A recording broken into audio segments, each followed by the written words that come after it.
Dallas is growing fast, but there's a quiet movement that's been happening in neighborhoods like Oak Cliff. One that's about holding on to history while creating space for new stories. We're here at the Madison to talk with AJ Ramler, who is at the heart of that. We're currently here at the Madison, a fantastic boutique hotel. Tell us a little bit about Madison, sort of what your process was and kind of coming up with the concept. So someone actually brought it to us. It had previously caught on fire. At the time, we didn't know it was a hotel, or it had been a hotel.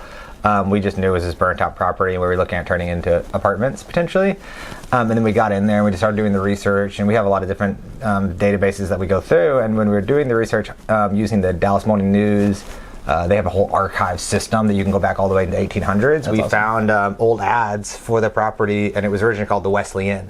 So when we found out it had been a hotel and actually still was the original 27-room layout, we kind of felt like obligated to hey, this is a cool opportunity to come back. And it actually still had the certificate of occupancy and everything was still registered as a hotel. So technically operated for next year will be 100 years operating as a hotel. Now a lot of times it looked a lot more like a halfway house or a boarding house. It had many different stories along the way. Okay.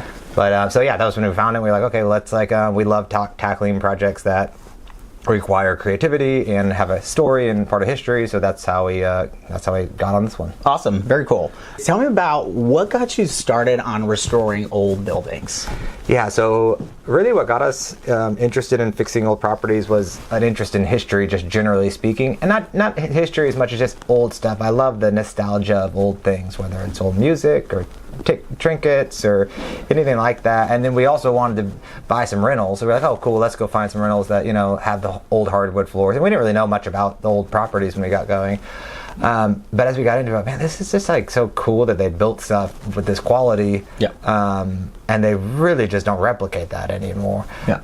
So that's how we started in it. Now I love it for many more reasons than just that, but I mean it really started just with an interest in old things, just generally speaking, antiques, whatever. Okay, so tell me about how you draw inspiration from the city and the neighborhood when you go to create these projects and new endeavors that you're doing. Yeah, so every project's a little bit different because some of them require more nuance than others. Some of them it's more about the building itself. Like the Madison Hotel was more about let's make this building true to form. We got it registered as a national and a state landmark, and we're going for the local landmark now. So this was very much about telling the story of the property for the property's sake. Sometimes, like the East Dock project, it's more about understanding what does the community want, and then how do we make a property that feeds the community, and that not only is serving the community but also is representing the community. So, and that's because in that particular case, the building itself has an industrial history, and we knew that we didn't want to keep it industrial. So the form was less important or the function was less important of the storytelling. It was more about, hey, how do we make something that's interesting for the community? A lot of these, especially if it's retail driven, your main group of people that are going to show up there are within 2 miles of the property. So you really have to listen to them and be like, hey, what do y'all want? Because if we do something y'all don't want, then you're not going to support it, and it will be a failure. So it really is about listening and being curious with the community, and then taking that feedback and trying to implement that into the project. Love it. That's awesome. That's really cool. I know you've already made a huge impact in Oak Cliff, so what's next on your radar? I mean, we have a lot of really exciting projects in mind. The very next one is the Oak Cliff United Methodist Church, which is located at the corner of Marsalis and Jefferson. It was built in 1915. It's a 45,000 square foot property. We're going to convert it to residential and some retail. And it's a very, very cool property on a very, very important corner. That was the downtown Oak Cliff prior to it being annexed. So that's where the post office was, that's where the grocery was, that's where everything was happening on that corner. So that's a really important area and a very important project for us. It's also extremely complex. We're using historic tax credits, city funds, we had to do a zoning change. There's a lot of structural components to the actual building itself. There's a stained glass piece of it that's very, very complex. So it's really exciting for us because we like that. That's what we like doing, is finding the projects that are interesting and different. Big picture, onward and upward. I'd love to do some really large scale adaptive reuse. You don't see that very much. We have something that's 500,000 feet or 1 million square foot adaptive reuse. So that's the bucket list. I don't know if that's 10 years or 20 years from now, but that's something I'd love to do at some point. Awesome. Very cool. So tell us a little bit about that, and like what made you see a like 1915 warehouse, 1915 built warehouse, and say that's the next project. Yeah, so really it's first off, I've always wanted to do a warehouse conversion project because it really is a blank slate, which makes it have your creative freedom is just huge on it. Also, generally speaking, a rule of thumb is we're looking for vacant, blighted buildings. We almost never buy something that's occupied and then move people out. We're always looking for the building that's been sitting vacant 10, 20, 30 years vacant. Partially because that's where the opportunity is, partially because that's just kind of from an ethics standpoint, we prefer that. Yeah. So what makes the East Dock specifically really interesting is it's multiple buildings that were built over multiple decades. So the earliest one was built it started construction in 1912 and finished in 1915. And then the earliest ones were probably in the late 60s. We don't know exactly when those ones were built, but they're all kind of put together, disjointed, and it makes for this kind of almost maze feel when you're walking through it. But that's kind of also what makes it interesting. Yeah. I have this whole theory about humans aren't perfect, and when you meet someone that acts like they're perfect, you're like, this guy's a prick, whatever, right? Probably can't say that on TV, sorry. When you meet someone that's not perfect, you're like, hey, this person's, you don't like them because they're not genuine. Yeah. So when you run into a building and it's got bumps and bruises on it and it's a little messed up and it's a little disjointed, there's something that actually resonates with you about it because you're like, hey, I'm not perfect, and it feels at home. It feels homey. Yeah. So I think that this building specifically has a lot of that. It's got a lot of stories. It was originally an ice house, then it was an airplane manufacturer, and then it was a book factory. So it's got a lot of history. It's got a lot of story, and I think when you walk around, every time I bring someone there, like, there's something really cool about this building. So I think when I walked it the first time, I had that same experience where I was like, there's something really interesting about this building. Even though it's disjointed, even though it's disconnected, even though it was built over the course of 70 years or 50 years, it's something that really is special about it. And it is industrial, so it kind of offers a blank slate. So we're going to end up with everything from office to retail to creative space to studio space, showroom space.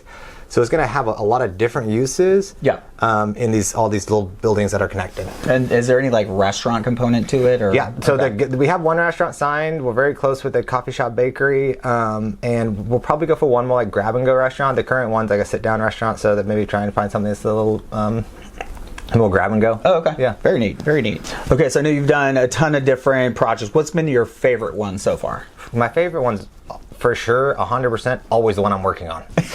That's awesome. I get obsessed with them. I love them. They're like little, a little part of you when you're working on them. Yeah. And they're all fun for different reasons. So right now we're really in the middle of East Dock. It's absolutely my favorite. But when we were in the middle of Madison, it was absolutely my favorite. Awesome. And I know I always joke there's a lot of projects when we finish them and I leave, and it's especially if it's residential where there's no commercial component. I might not go back there except once a year. Yeah. So it's once you leave, you're done. The person moves in and you're on your way. We typically keep them. We do once in a while we sell stuff, but most of the time we fix them and keep them. Okay. But a lot of times it was whatever's in front of me. All right, very good. So the one thing that is really unique about Dallas is we got a very nice blend of old and new architecture. Mm-hmm. So how do you kind of keep in true with the original character of the building, but also kind of definitely updating it to today's modern standards? Yeah, you have to be realistic about these old buildings. They need a lot of changes sometimes to get them to be functional in today. First off, just HVAC in general. The old buildings were made to breathe. They didn't have HVACs. They didn't have insulation, and they were supposed to have airflow. Mm-hmm. Now we're okay, now we're going to redesign this whole building to not have airflow to be completely sealed.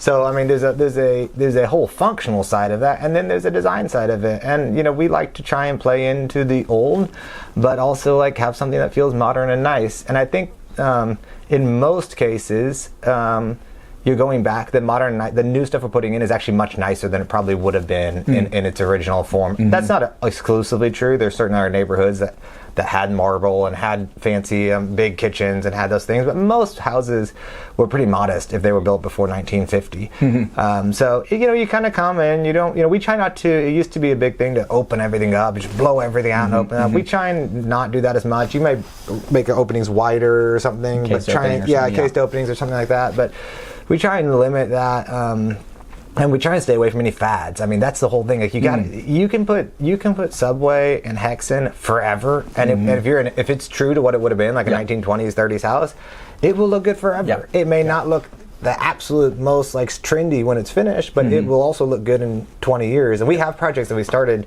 like 14 years ago, and they had Subway and Hex, and it still looks great. Oh, wow, that's and then we awesome. have some that we tried to like, oh, let's get outside the box and be more trendy. And now I look at them, I'm like, it kind of looks trashy now. Like funny. it looks That's so dated. funny. So Yeah. we try and stay really true to the historic form, but then add the functional component. Yeah, I love that. So how do you think your projects actually contribute to like the overall like Oak Cliff vibe?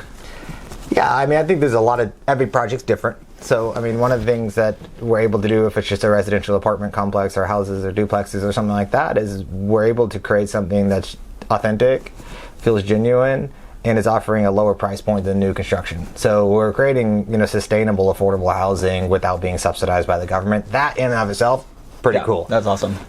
Then you have projects like the Madison, where we're creating something that first off is feeding local entrepreneurship. People don't realize this, but every person that stays in a hotel, the average person spends $130 a day in the neighborhood also. Oh, yeah. So all of your local restaurants and coffee shops and amenities in the area are being supported by people that are coming in. Yep. But also is it great too if your parents are coming in and you don't have space for them, something like that. And then the commercial properties, obviously, I think I probably have the largest impact of a retail property.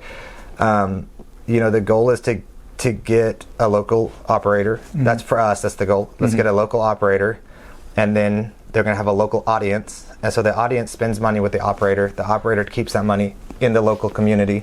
They go spend money, so if it's a restaurant, they make money, then they go spend that money at the local grocery store, the local coffee shop, the local whatever it is.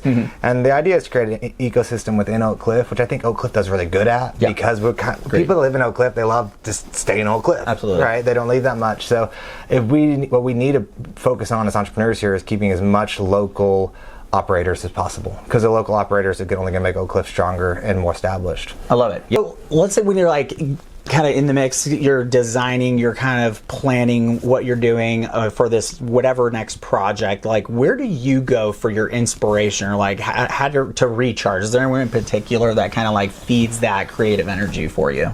In the city or anywhere? Anywhere. So I love traveling, and it's become, my wife's also in adaptive reuse development work and redevelopment work. It's like almost become a problem. We go travel and all we do is just go to all these other adaptive reuse or historic restoration projects or whatever. And I get a lot of inspiration from many different cities. And frankly, Dallas has not, I probably shouldn't say this because the show's about Dallas. Dallas has not done great on saving old buildings, but we're getting a lot better at it. And I think there's some real groups bigger than us that are like making big steps in the right direction. Some good organizations that are making steps in the right direction on how we do that. But certainly you have cities like Denver.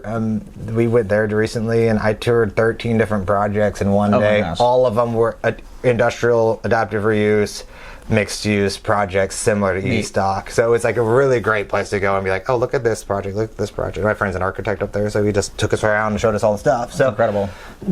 Within the city, I think there are also ones right here in our backyard that you can look at.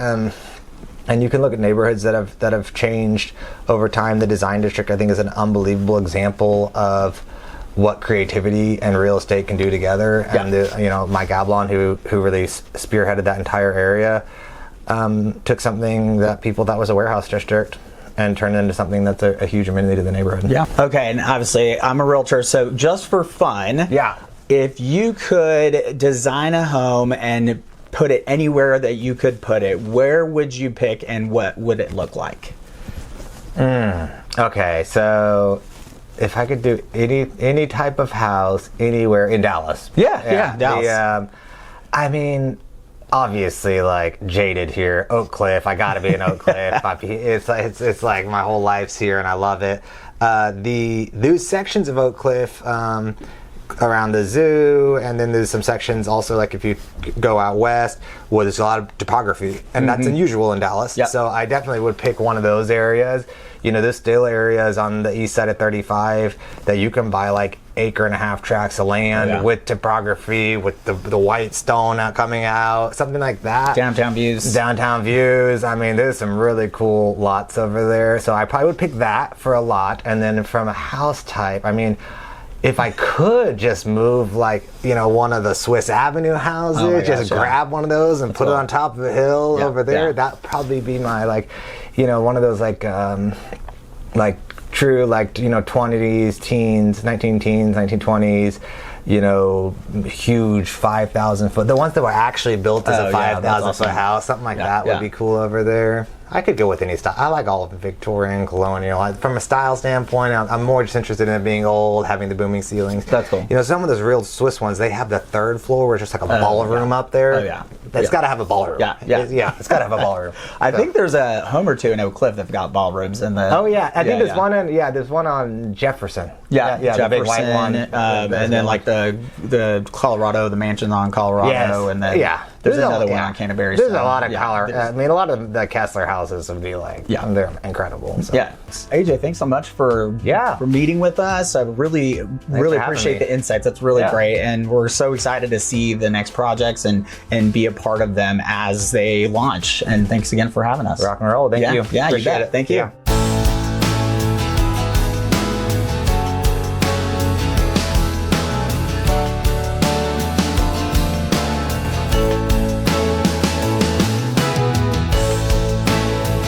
Bishop Arts is where Dallas comes alive, with deep roots in Oak Cliff, creativity in every corner, and homes as full of character as the people in them. Thanks for joining us in this episode. This is the American Dream Dallas edition. See you soon.